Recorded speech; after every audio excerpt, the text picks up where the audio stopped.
பிதா, குமாரன், பரிசுத்த ஆவியானவருக்கு மகிமுண்டாவதாக. ஆமேன். என் அன்பு சகோதர சகோதரிகளே, இந்த காலை வேளையில் உங்களை சந்திப்பதில் மகிழ்ச்சி அடைகிறேன்.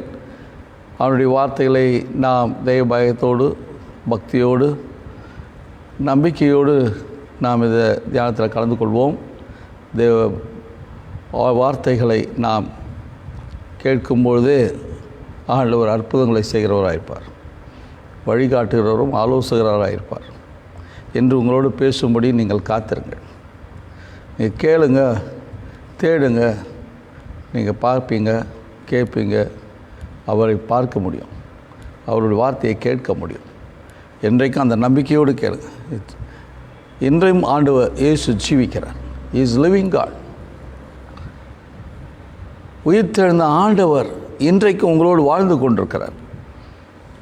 உங்களை ஆண்டவருடைய நேராய் எண்ணங்கள், சிந்தனைகள், யோசனை ஒருமுகப்படுத்தி இந்த தியானத்தில் கலந்து கொள்ளுங்கள். இன்றைக்கும் நாம் சிந்திக்கும்படியாக நமக்கு கொடுக்கப்பட்ட, தெரிந்து கொள்ளப்பட்ட வேத வசனம் அப்போஸ்தலர் நடபடிகளின் புஸ்தகம் 16ஆம் அதிகாரம் 28ஆம் வசனம். அப்போஸ்தலர் நடபடிகளின் புஸ்தகம் 16ஆம் அதிகாரம் 28.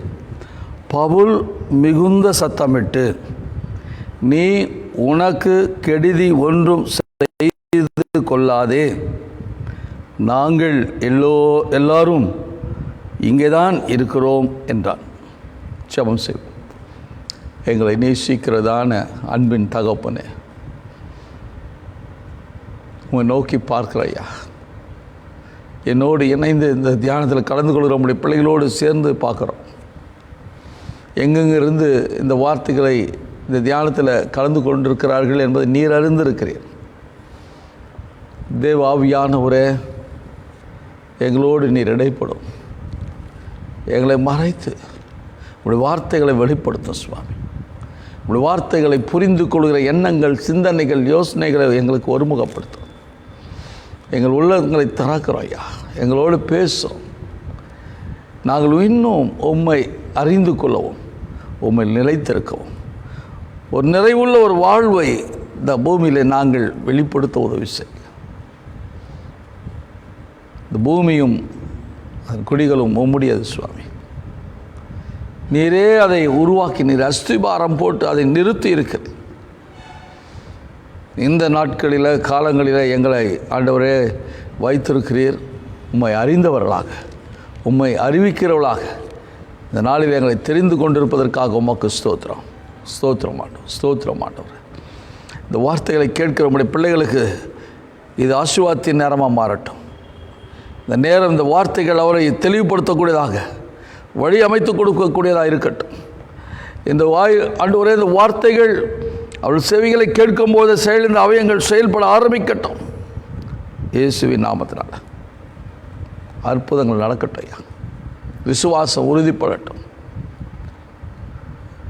இந்த வார்த்தையை கேட்கிற பிள்ளைகள் அங்கங்கே இருக்கிற இடங்களில் சாட்சிகளாக எழும்பணும் ஐயா. உங்களுடைய கரங்களை ஒப்பு கொடுத்து செபிக்கிறேன்.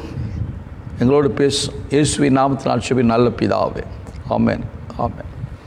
என் அன்பு சகோதர சகோதரிகளை, நெருக்கடியான காலங்களில் வாழ்ந்து கொண்டிருக்கிறோம். நாம் எண்ணுகிறது ஒன்றாயிருக்கிறது, நடக்கிறது ஒன்றாயிருக்கிறது. நாம் எதிர்பார்க்கின்ற காரியங்கள் நடக்காமலேயே போய் கொண்டிருக்கிறது. சோர்ந்து போயிருக்கோம், உடைந்து போயிருக்கிறோம்.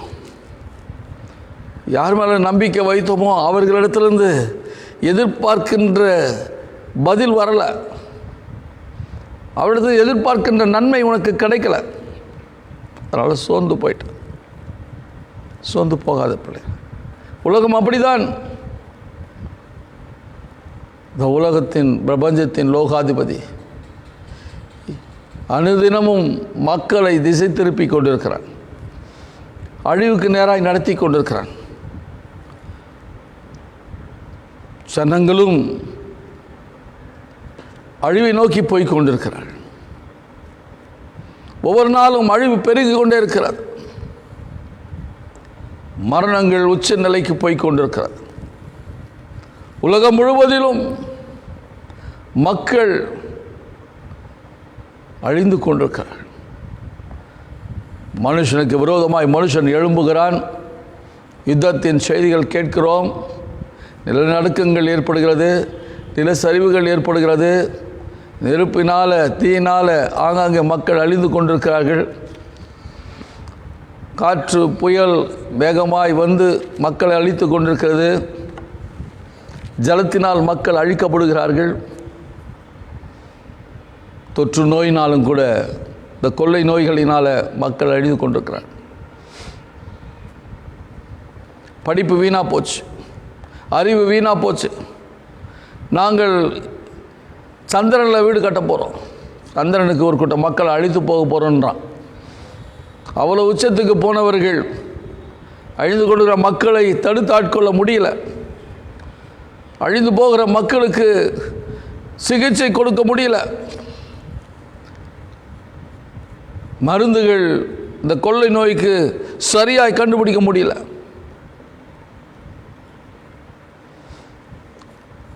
கொள்ளை நோய்கள் உண்டாக்குற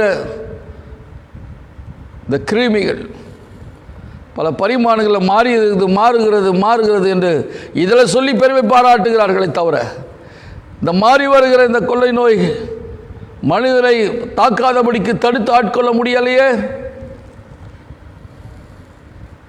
எவ்வளோ விஞ்ஞானத்தில் முன்னேறிட்டோம். நில சரிவு வருவதை கண்டுபிடிக்க முடியல, நிலநடுக்கம் வருகிறதை கண்டுபிடிக்க முடியல. அப்படியே வருகிற பொழுது அந்த இடத்துல இருக்கிற மக்களை காப்பாற்ற முடியல. சொந்து போகிறோம். இன்றைக்கு இருக்கிற சூழல் அப்படிதான்.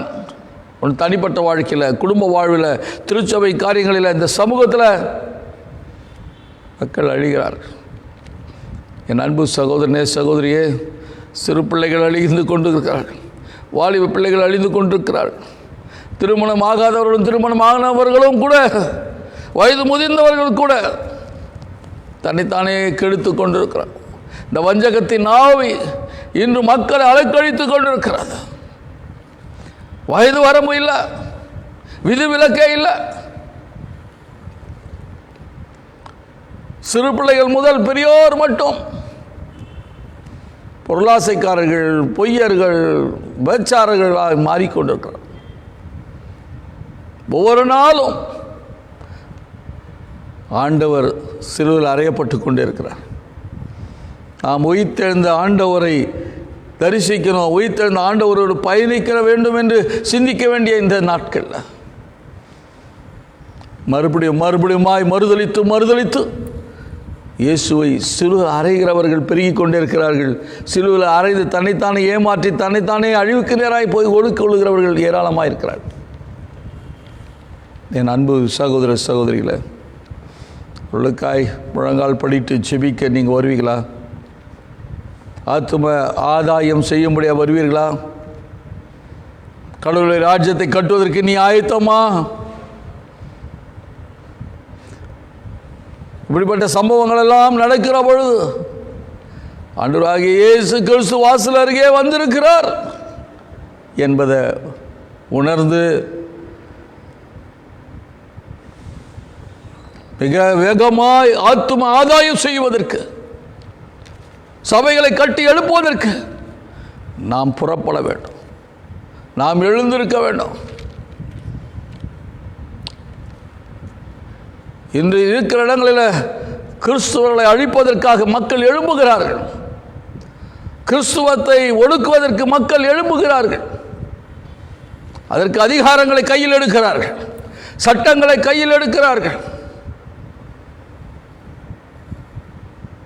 இப்படிப்பட்ட சூழலில் உயிர்த்தெழுந்த இயேசு, இந்த உலக இரட்சகர், உலக மீட்பரை தெரிந்து கொண்டு அறிந்து கொண்டு அவரை பின்பற்றுகிற நீயும் நானும் அமைதியாக இருக்க முடியாது. முழங்கால் படிட்டு ஆண்டவருடைய சமூகத்தில் திறப்பின் வாசலில் நிற்க அழைக்கப்படுகிறோம். நீ இருக்கிற இடத்துல இதற்காக ஜெபிக்க முன்வா. அமைதியாக இருக்க முடியாது. இன்று வாசிக்கப்பட்ட, நாம் தெரிந்து கொள்ளப்பட்ட வேத வசனம் நமக்கு ஒரு எச்சரிப்பை கொடுக்கக்கூடியதாக இருக்கிறது. அப்போஸ்தலர் நடபடிகளின் புத்தகம் 16ஆம் அதிகாரம் 26ஆம் வசனத்தில் பவுல் மிகுந்த சத்தமிட்டு ஒரு ஆத்துமா அழிந்து போகக்கூடாது என்பது ஆண்டவருடைய ஊழியர்களுக்கு இருக்கிற தாக்கம், ஆதங்கம். பார்த்து சும்மா இருக்க முடியல. நான் நன்மை செய்தேன், நான் ஒரு பெண்ணை பிசாசின் பிடித்து விடுவித்தேன்.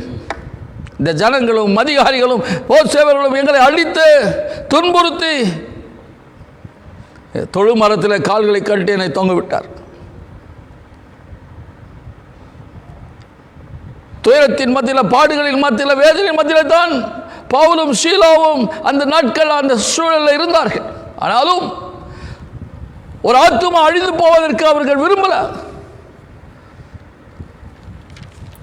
தன்னையே துன்புறுத்தினவன், தன்னை அடிமைப்பட சிறைச்சாலை அழைத்தவன், செத்து போனா செத்து போட்டும் என் உடலை, தன்னை துன்புறுத்தினவன், தனக்கு எதிராக நிற்கிறவனை அழிந்து போகக்கூடாது என்ற ஒரு அன்பு, கிறிஸ்துவின் அன்பு அவனை நெருக்கி ஏவினதுனால மிகுந்த சத்தமிட்டு கூப்பிடுறான். என் அன்பு சகோதரியே, சகோதரரே, பெற்றோர்களே, பிள்ளைகளே, வாலிபர்களே, என் அன்பு விசுவாசிகளே, அமைதியாக இருக்க முடியாதுப்பா. உன் பெற்றோர் அழிந்து கொண்டிருக்கிறார், அழிவை நோக்கி போகிறாங்க. உன் வாலிப பிள்ளைகள் போய் கொண்டிருக்கிறார், உன் பிள்ளைகள் அழிவை நோக்கி போய் கொண்டிருக்கிறார்கள். சும்மா இருக்க முடியாத மூப்பர்களே, ஊழியர்களே, சும்மா இருக்க முடியாத விசுவாசிகளே, சும்மா இருக்க முடியாத உன் குடும்பம், உன் சபை, உன் சமூகம் பல நிலைகள் அழிவை நோக்கி போய் கொண்டிருக்கிறத சும்மா இருக்க முடியாத. பார்த்துன்னு சும்மா எவ்வளோ காலத்துக்கு அமைதியாக இருப்பீங்க? இருக்கிற இடத்தை விட்டு எழுந்துரு. நான் வேதத்தை வாசிக்கிறேன், ஜெபிக்கிறேன், காணிக்க கொடுக்குறேன்னு சொல்லி உன்னை நீயே ஒரு சின்ன வளையத்துக்குள்ளே இருக்காத. இன்னும் அழிந்து கொடுக்குற மக்கள் ஏராளம். அதில் உன் பெற்றோர் இருக்கிறாங்க, உடன் பிறந்தவர்கள் இருக்கிறாங்க, குடும்ப மக்கள் இருக்கிறாங்க, உன் விசுவாசிகள் இருக்கிறார்கள், உன் சாயலில் உருவாக்கப்பட்ட மனுஷர்கள் இருக்கிறார்கள், மனுகுலம் இருக்கிறார். நாம் எல்லோரும் ஒருங்கிணைந்து கடவுள் ராஜ்யத்தில் இருக்க வேண்டியவர்கள். மகிழ்ச்சியும் சந்தோஷத்தை நாம் ஒருவருக்கு ஒரு பகிர்ந்து கொள்ள வேண்டியவர்கள். இன்று சுயநலக்காரர்களாய் மாறிப்போனோம்.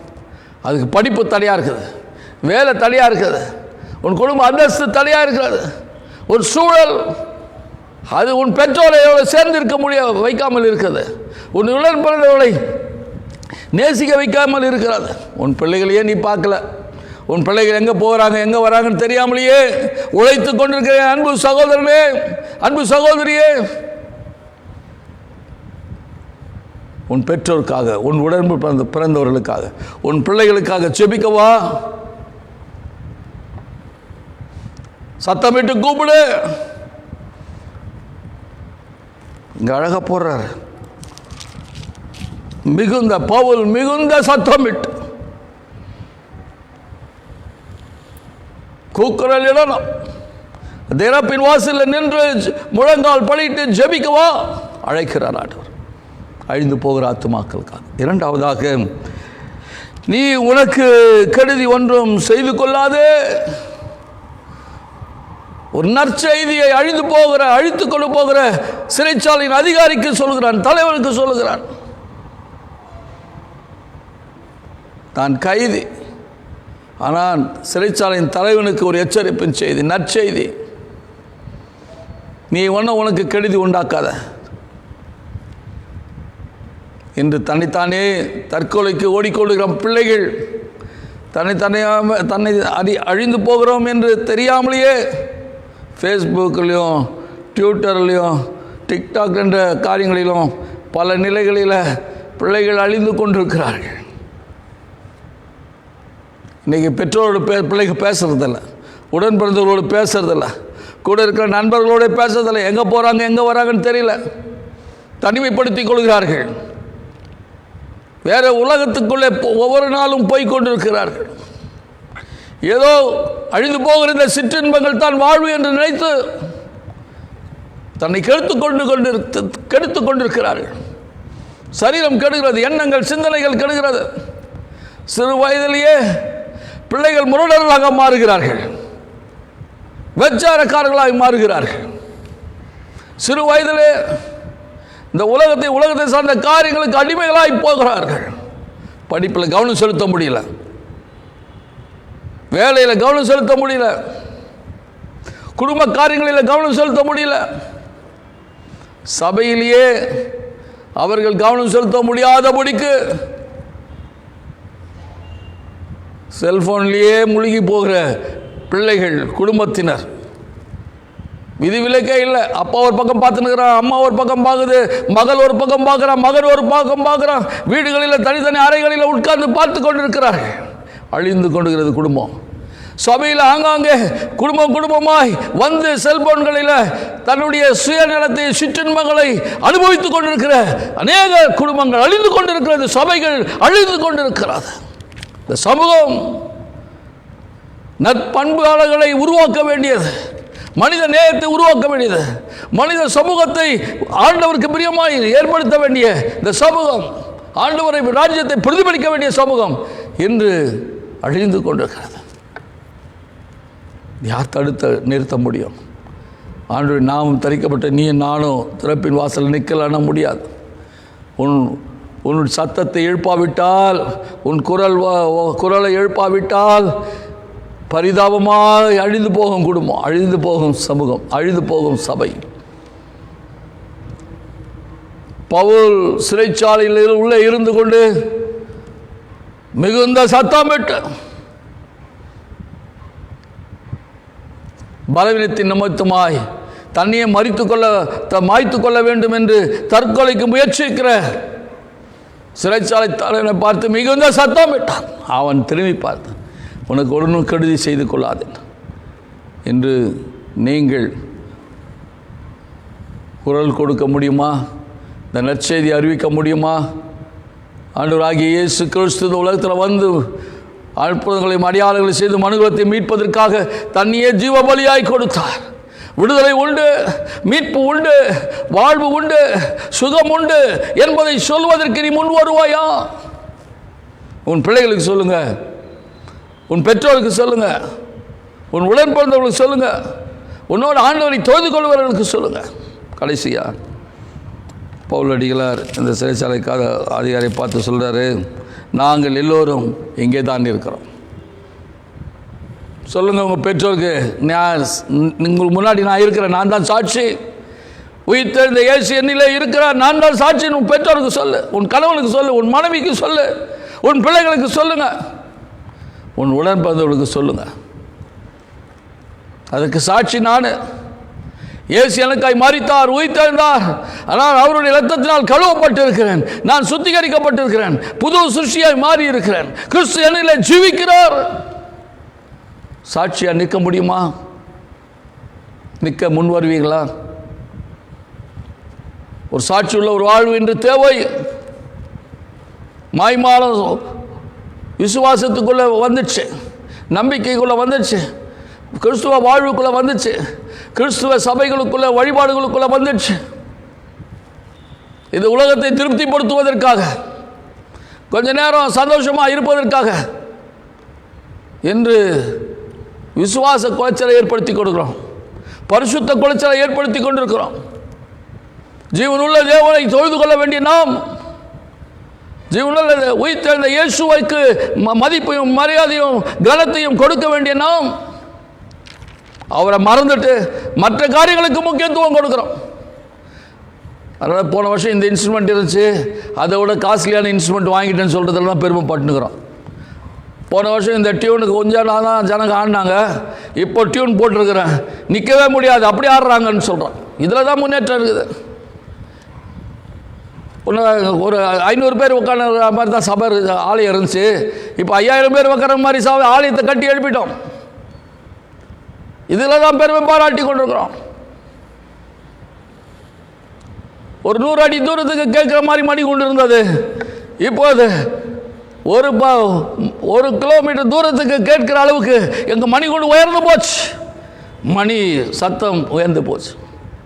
இதில் பெருமை பாராட்டி கொண்டிருக்க என் அன்பு சகோதரனே சகோதரியே, போன வருஷம் நான் இந்த ஊழியத்தை தாங்கினேன், இந்த ஊழியரை தாங்கினேன், இந்த விடுதியை தாங்கினேன், இந்த அனாதை இல்லங்களை தாங்கினேன், இவ்வளோ பேருக்கு நான் புடவை கொடுத்தேன், இவ்வளோ பேருக்கு உணவு கொடுத்தேன், இதில் பெருமை பாராட்டி கொண்டிருக்கேன். அன்பு சகோதரனே, சகோதரியே, அழிந்து போகிற மக்களுக்காக நீ சாட்சியாக எழும்புவாயா?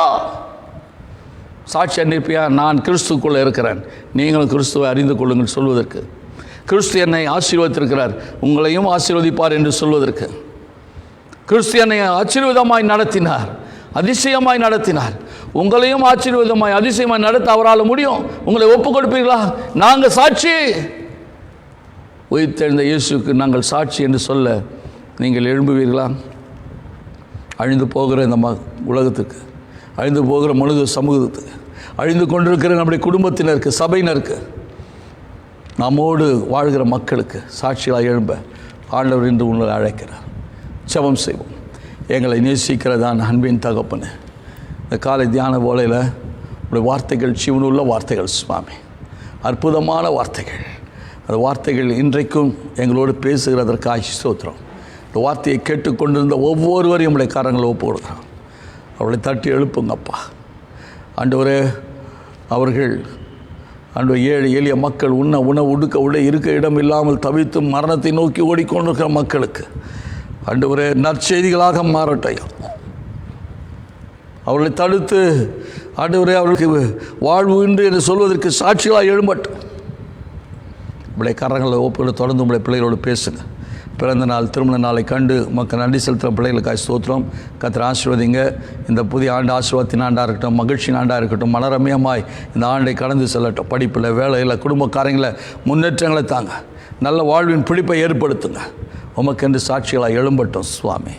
அன்று வியாதியோடு பலவீனத்தோடு இருக்கிற ஒவ்வொருவரையும் உடைய கரங்களை ஒப்புக் கொடுக்குறேன். உடைய தழும்பை கரங்களால் தொடுங்க. அவருடைய தழும்பினால் குணமாவீர்கள் என்ற வசனம் இப்பொழுது அனுப்புகிறேன். ஆண்டவரே, எல்லா நோய் தொற்றிலிருந்தும் பிள்ளைகளை விடுவீங்க. செயலிழந்த அவயங்கள் செயல்பட ஆரம்பிக்கட்டும். ஒவ்வொரு சரீரத்திலும் ஒவ்வொரு அவயங்களும் சரியாக இயங்க முடியாது இயேசுவின் நாமத்தினாலே கட்டளையிடுகிறேன். ஆண்டவரே, இப்பொழுதும் இந்த நோய் தொற்றுனால் பாதிக்கப்படுகிற பிள்ளைகளுக்கு ஆட்சேபிக்கிறேன். ஆக்சிஜன் அளவு குறைந்து மூச்சு விட கஷ்டப்படுகிற திணறி கொண்டிருக்கிற உடைய பிள்ளைகளுக்காக ஆட்சேபிக்கிறையா. இந்த டெம்பரேச்சர் குறைவே இல்லை, விட்டு விட்டு வருகிறது கலங்குற நம்முடைய பிள்ளைகளுக்காக ஜெபிக்கிறேன். ஆண்டவரே, சாப்பிட விருப்பமில்லை, ஒவ்வொரு நாளும் ஆண்டவரே பயந்து பயந்து ஆண்டவரே கண்ணீரோடு இருக்கிற நம்முடைய பிள்ளைகளுக்காக ஜெபிக்கிறேன். உடைய தழும்பு என்ன கரங்களால் தொடுங்க. இருக்கிற இடங்களில் உடைய பிள்ளைகள் சுகத்தை பெற்றுக்கொள்ளட்டும் இயேசுவின் நாமத்தினால். நசரேயனாகிய இயேசு கிறிஸ்துவின் நாமத்தினால அவருடைய வியாதியின் படுக்கைகள் மாறட்டும், எழுமட்டும். இயேசுவை சுகமாக்கினார் என்று எழும்பி சாட்சியாக நிற்கட்டையா. உடைய கரங்களை ஒப்பு கொடுக்கிறேன், பொறுப்பெடுத்துக்கொள்ளும். இந்த நாளை ஆசீர்வாதமாக்கித்தார் இயேசுவின் நாமத்தினால் ஜெபிக்கிறேன் நல்ல பிதாவே, ஆமென், ஆமென். நமது ஆண்டவராகிய இயேசு கிறிஸ்துவினுடைய கிருபை, பிதாவாகிய தேவனுடைய அன்பும் பரிசுத்த ஆவியானவருடைய அந்யோன்ய ஐக்கியமும் வழி நடத்தலும் நம்மோடு கூட இன்றும் என்றும் சதா நாட்களிலும் இருப்பதாக. ஆமென். God bless you.